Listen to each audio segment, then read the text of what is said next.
Assalamualaikum warahmatullahi wabarakatuh. Selamat bertemu kembali anak-anak kelas 8. Mari kita lanjutkan materi IPS kita kali ini pada bab 2 yang berjudul tentang pluralitas masyarakat Indonesia. Semoga kalian ada dalam keadaan sehat walafiat, diberkahi dan diberi kemudahan. Pada pertemuan yang lalu kita sudah membahas tentang saluran-saluran mobilitas sosial. Nah, sebelum lanjut ke materi inti, seperti biasa kalian harus tahu tujuan pembelajaran kita agar kita fokus pada materi pembelajaran. Adapun tujuan pembelajaran kita kali ini adalah yang pertama. Nah, yang pertama kalian itu harus dapat menjelaskan pengertian kata pluralitas masyarakat Indonesia. Kemudian yang kedua, kalian harus dapat menyebutkan nama tempat-tempat ibadah agama-agama yang ada di Indonesia. Kemudian yang ketiga, kalian harus dapat menyebutkan nama hari besar, nama hari raya atau hari besar agama-agama yang ada di Indonesia. Kemudian yang keempat, kalian harus dapat menyebutkan 3 wujud kebudayaan. Kemudian yang kelima, kalian harus dapat menyebutkan nama suku bangsa yang ada di Pulau Jawa. Kemudian yang keenam, kalian harus dapat menjelaskan peran dan fungsi keragaman budaya Indonesia. Mari kita masuk pada materi inti. Sekali lagi, tema kita kali ini adalah tentang pluralitas masyarakat Indonesia. Nah, kekayaan alam dan keanekaragaman masyarakat Indonesia, baik suku bangsa, agama, ras, kemudian pekerjaan, dan lain-lain menunjukkan masyarakat Indonesia itu bersifat plural. Apa itu plural? Nah, kata plural berasal dari bahasa Inggris yang artinya adalah jamak. Sedangkan pluralitas berarti dalam kemajemukan. Pluralitas masyarakat Indonesia memiliki arti yang sama dengan kemajemukan masyarakat Indonesia. Nah, kemudian selain istilah pluralitas ada pluralitas, kalian juga menemukan istilah lain yang berhubungan dengan keragaman, yaitu multikultural. Multikultural berasal dari kata multi yang berarti banyak atau lebih dari 2. Nah, kemudian culture ya artinya adalah kebudayaan. Nah, kemudian masyarakat multikultural adalah masyarakat yang memiliki lebih dari 2 kebudayaan.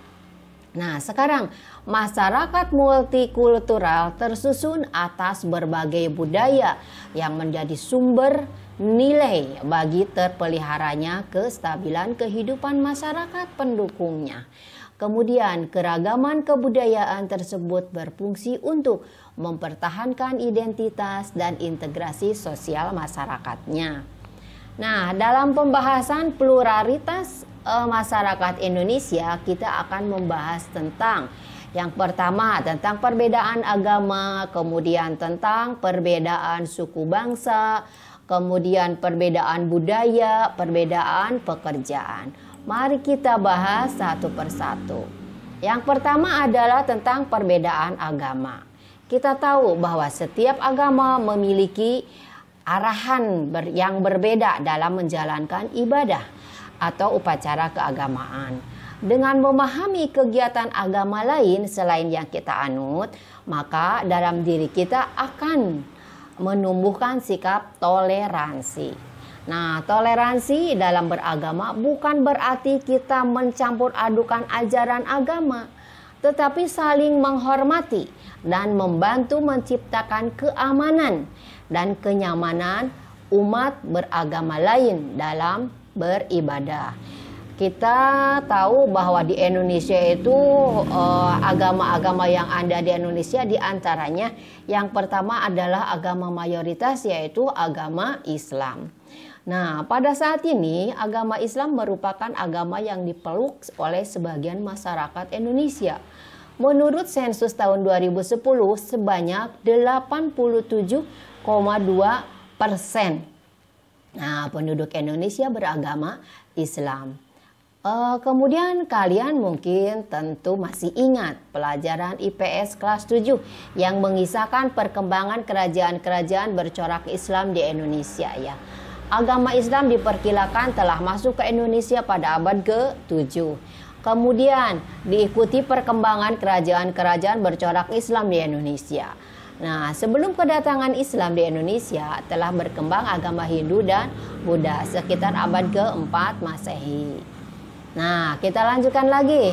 Umat Islam itu memiliki beberapa hari besar yang dirayakan setiap tahun, seperti Hari Raya Idul Fitri, Hari Raya Idul Adha, kemudian Hari Jumat yang merupakan hari penting bagi umat Islam. Pada hari Jumat, semua laki-laki wajib melaksanakan ibadah sholat Jumat secara berjamaah di masjid. Nah, selain itu umat Islam juga memiliki beberapa hari penting yang selalu diperingati, seperti Hari Raya Tahun Baru Hijriah, kemudian hari kelahiran Maulid Nabi Muhammad SAW, dan hari turunnya wahyu Al-Quran atau yang disebut dengan Nuzulul Quran, dan masih banyak lagi hari besar yang lainnya. Kemudian yang berikutnya adalah sekilas tentang agama Kristen Protestan. Nah, Kristen Protestan berkembang di Indonesia dalam masa kolonial Belanda atau POC ya, sekitar abad ke-16 POC masuk ke Indonesia. Pada abad ke-20, Kristen Protestan berkembang dengan sangat pesat yang ditandai dengan kedatangan para misionaris dari Eropa ke beberapa wilayah di Indonesia, seperti di wilayah barat Papua, kemudian di bagian Sumatera Utara, kemudian Sulawesi Utara dan Jawa. Nah, itu sekilas tentang agama Protestan. Kemudian yang berikutnya adalah agama Kristen Katolik. Meski belum ada bukti kuat, diperkirakan bahwa agama Kristen Katolik masuk ke Indonesia pada sekitar abad ke-8 di Sumatera Utara. Agama ini masuk ke Indonesia bersama dengan kedatangan bangsa Portugis dan bangsa Spanyol. Nah, kemudian penyebaran agama Katolik Roma di Indonesia merupakan salah satu tujuan Portugis ke Indonesia. Penyebaran tersebut diawali di Maluku pada tahun 1534 Masehi. Kemudian pelopor misionaris Kristen bernama Franciscus Caperius datang ke Maluku sekitar tahun 1546 sampai 1547. Untuk apa? Nah, untuk membaptis ribuan pribumi di sana. Kemudian para misionaris tersebut terus menyebarkan agama ini ke berbagai wilayah Indonesia. Kemudian sekilas tentang Hari Raya umat Kristen Katolik adalah Hari Natal yang diperingati setiap tanggal 25 Desember. Kemudian selain itu umat Katolik juga memiliki hari penting lainnya seperti Hari Raya Paskah, kemudian Hari Raya Kenaikan Isa Al-Masih, dan lain sebagainya. Kemudian yang berikutnya adalah agama Hindu. Nah, agama Hindu diprediksi masuk ke Indonesia sekitar pada awal abad Masehi. Terdapat beberapa upacara keagamaan Hindu, diantaranya adalah Hari Raya Galungan, Nyepi, kemudian Saraswati. Agama Hindu kaya akan berbagai upacara atau tradisi keagamaan. Tradisi-tradisi warisan agama dan kebudayaan agama Hindu juga mempengaruhi kebudayaan Indonesia yang masih berkembang hingga saat ini. Kemudian yang berikutnya adalah agama Buddha. Nah, perkembangan agama Buddha diperkirakan terjadi bersamaan dengan perkembangan agama Hindu.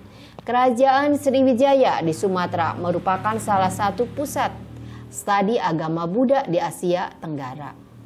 Sudah kita bahas pada pelajaran kelas 7.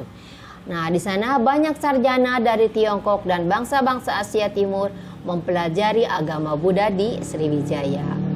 Kemudian, Beberapa upacara keagamaan yang terdapat yang kalian kenal pada agama Hindu diantaranya adalah Hari Raya Waisak, kemudian Ulam Bana.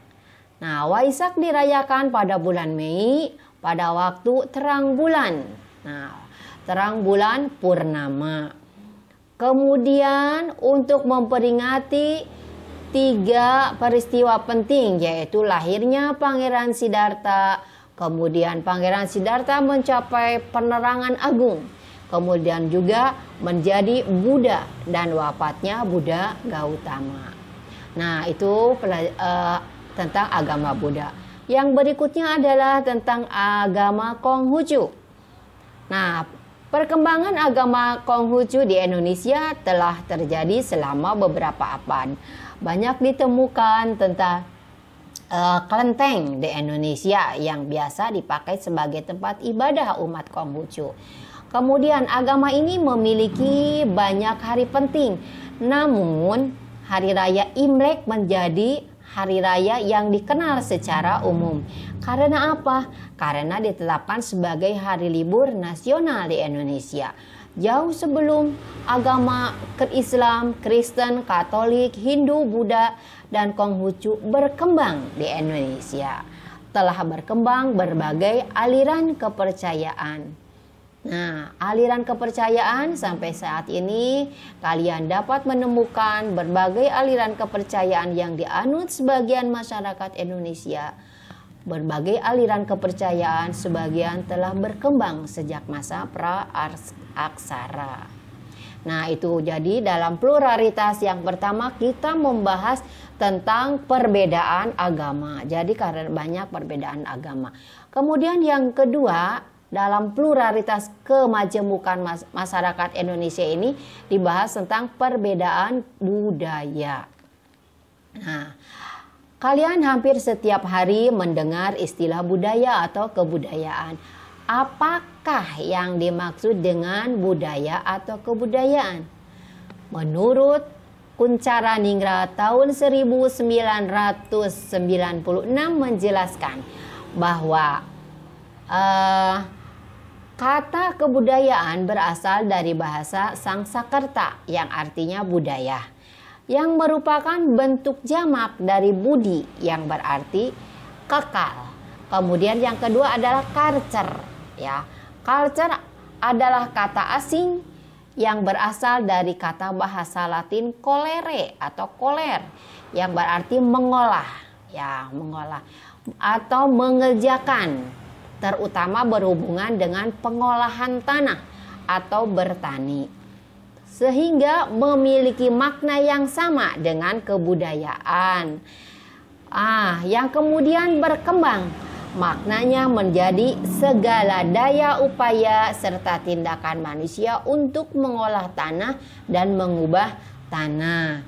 Nah, itu pengertian dari kebudayaan menurut para ahli. Apabila kita simpulkan, inti dari kebudayaan itu bisa berupa, inti kebudayaan itu adalah hasil cipta, kemudian karsa, dan karya manusia. Misalnya apabila kita melihat benda ini. Nah, benda ini disebut, ada juga yang menyebut kendi, ada yang menyebut juga ini adalah tempat bunga, dan lain sebagainya.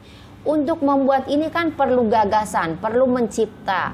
Kemudian setelah mencipta ada karsa, ada kehendak, ada kegiatan untuk melakukan bagaimana cara membuat kendi. Nah, dilakukan bagaimana cara membuat kendi. Membutuhkan tanah, membutuhkan alat ini, dan lain sebagainya. Setelah dikerjakan, jadilah gambar yang diharapkan. Nah, itu. Menurut wujudnya, nah, jadi sekarang ada wujud kebudayaan. Ada 3 wujud bentuk budaya. Menurut J.J. Huningman, wujud kebudayaan itu ada 3. Yang pertama adalah gagasan, kedua aktivitas, dan artefak. Apa itu gagasan? Nah, gagasan adalah wujud ideal dari suatu kebudayaan yakni dalam bentuk gagasan, ide, norma, kemudian nilai. Nah, kemudian peraturan dan lainnya yang bersifat abstrak dan tidak bisa disentuh. Letak ide dan gagasan berasal dari dalam pikiran manusia. Nah, jadi adanya pemikiran itu merupakan suatu wujud dari kebudayaan. Kebudayaan hasil pemikiran manusia bisa dilihat dalam bentuk karya tulis seperti karangan, kemudian buku, aturan atau tata tertib sekolah dan lain sebagainya. Nah, itu wujud budaya yang pertama. Kemudian yang kedua adalah aktivitas atau tindakan. Nah, apa itu tindakan? Sistem sosial dalam masyarakat merupakan wujud kebudayaan dalam bentuk aktivitas atau tindakan. Sistem sosial merupakan aktivitas berinteraksi, kontak, juga bergaul antara manusia berdasarkan norma yang berlaku. Karena bersifat konkret, maka semua yang terjadi bisa diamati dan diarsipkan. Kemudian wujud yang ketiga yang disebut dengan karya atau artefak. Nah, artefak ini merupakan wujud dari kebudayaan fisik yang dapat diraba, dilihat, dan didokumentasikan. Segala hasil dari kegiatan, pembuatan, dan karya manusia dalam masyarakat. Karya ya, jadi menurut itu ada karyanya, ada bukti barangnya. Nah, kemudian ada 7 unsur kebudayaan. Menurut Kuncharaningrat, unsur kebudayaan universal atau menyeluruh itu ada 7. Ya, yang pertama adalah peralatan dan perlengkapan hidup manusia seperti tempat tinggal, pakaian, alat, kemudian rumah tangga, senjata, alat produksi, transportasi, dan lain sebagainya. Kemudian wujud yang kedua adalah berupa mata pencaharian. Mata pencaharian hidup dan sistem ekonomi seperti pertanian, produksi, distribusi, dan lainnya. Kemudian yang berikutnya adalah sistem kemasyarakatan. Mulai dari kegerabatan, organisasi politik, kemudian hukum, dan juga perkawinan. Itu termasuk bagian dari unsur kebudayaan. Kemudian yang berikutnya adalah bahasa, baik lisan maupun tulisan. Yang berikutnya adalah kesenian, mulai dari seni rupa, seni suara, seni gerak, dan seni tari lainnya. Yang berikutnya adalah sistem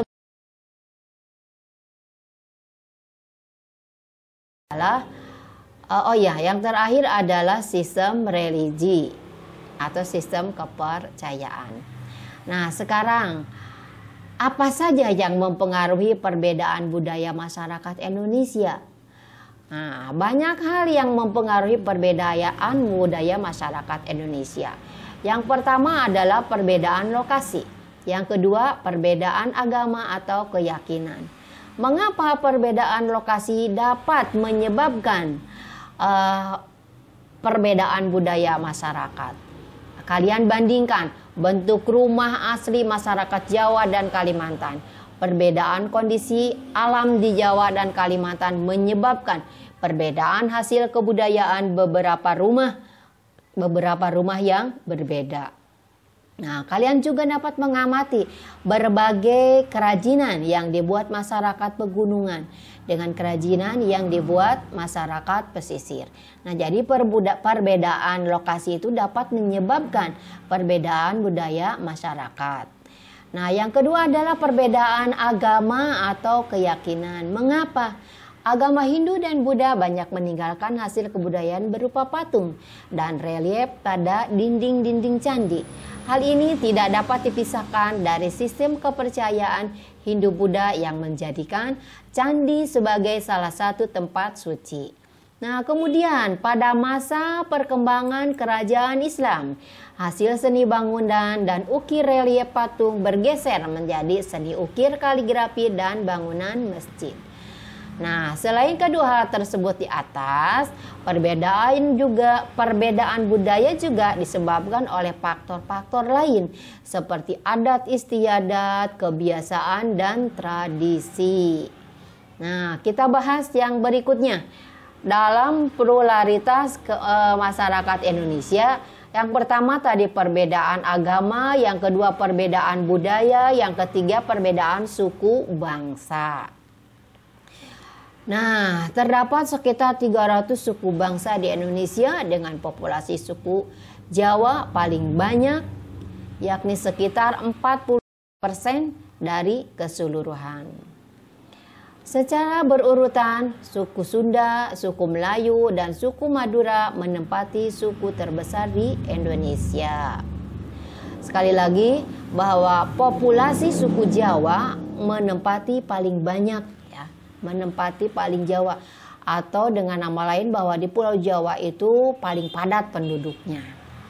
Nah, berikut adalah beberapa contoh dari suku bangsa dan lokasi yang ditempati. Silakan kalian ketahui. Yang pertama adalah nama suku bangsa, kemudian yang berikutnya adalah dari daerah asal. Banyak sekali ya suku bangsa. Silakan kalian amati tabelnya. Itu mengenai tabel suku bangsa yang ada di Indonesia. Oke, kita lanjut. Walaupun ada berbagai suku bangsa di Indonesia, semua bebas tinggal di beberapa tempat di Indonesia. Setiap suku bangsa memiliki derajat yang sama. Faktor penyebab terjadinya perbedaan suku bangsa di Indonesia tak lepas dari sejarah nenek moyang bangsa Indonesia. Sudah kita pelajari di kelas 7. Kemudian, beragam suku di Indonesia hidup berdampingan dan harmonis sejak ribuan tahun yang lalu. Kita ingat kedatangan suku bangsa lain untuk bersama-sama membangun bangsa dan negara, bahkan melakukan perkawinan. Nah, itu yang ketiga ya. Yang keempat adalah tentang perbedaan pekerjaan. Untuk memenuhi kebutuhan, maka setiap orang melakukan pekerjaan. Ada beragam pekerjaan yang tersedia, baik itu di bidang formal ataupun non-formal. Pekerjaan formal merupakan jenis pekerjaan yang dilakukan pelaku usaha resmi, baik pemerintah maupun swasta. Contohnya adalah pegawai bank, pegawai pemerintah, guru, dan lain-lainnya. Itu adalah pekerja formal. Pekerja formal menyebabkan individu terkait secara langsung dengan sistem dan aturan yang berlaku. Berbeda dengan pekerjaan non-formal yang dilakukan seperti petani, pemilik bengkel, pelaku usaha mandiri lainnya, di mana mereka itu dengan mandiri tanpa bergantung dengan orang lain. Nah, pekerjaan yang ada semuanya mulia dan memiliki derajat yang sama selama pekerjaan tersebut bermanfaat bagi diri sendiri dan juga orang lain. Serta semua profesi saling membutuhkan, di mana jika tidak ada guru maka tak ada polisi dan dokter. Jika tak ada petani, maka guru, dokter, dan polisi bisa kelaparan. Dan seterusnya, rantai kehidupan manusia tersusun sedemikian rupa, sehingga saling membutuhkan. Nah, itu jadi walaupun berbeda pekerjaan, kita memiliki derajat yang sama. Lalu yang terakhir, apa itu peran dan fungsi keragaman budaya? Nah, di sini ada beberapa peran dan fungsi dari keragaman budaya. Yang pertama adalah sebagai daya tarik bangsa asing datang ke Indonesia. Kemudian yang kedua, mengembangkan kebudayaan nasional. Kita tahu budaya daerah kita sangat banyak, sehingga dari kebudayaan daerah itu akan memunculkan menjadi kebudayaan nasional. Kemudian yang berikutnya adalah tertanamnya sikap toleransi, saling menghargai. Kemudian yang keempat adalah saling melengkapi hasil budaya. Yang kelima, mendorong inovasi kebudayaan. Nah, itu adalah peran dan fungsi ya keberagaman budaya di Indonesia. Itulah materi yang dapat Ibu sampaikan. Kita masuk pada sesi evaluasi. Evaluasi yang pertama, apa artinya pluralitas masyarakat Indonesia? Yang kedua, sebutkan nama tempat ibadah agama-agama yang ada di Indonesia.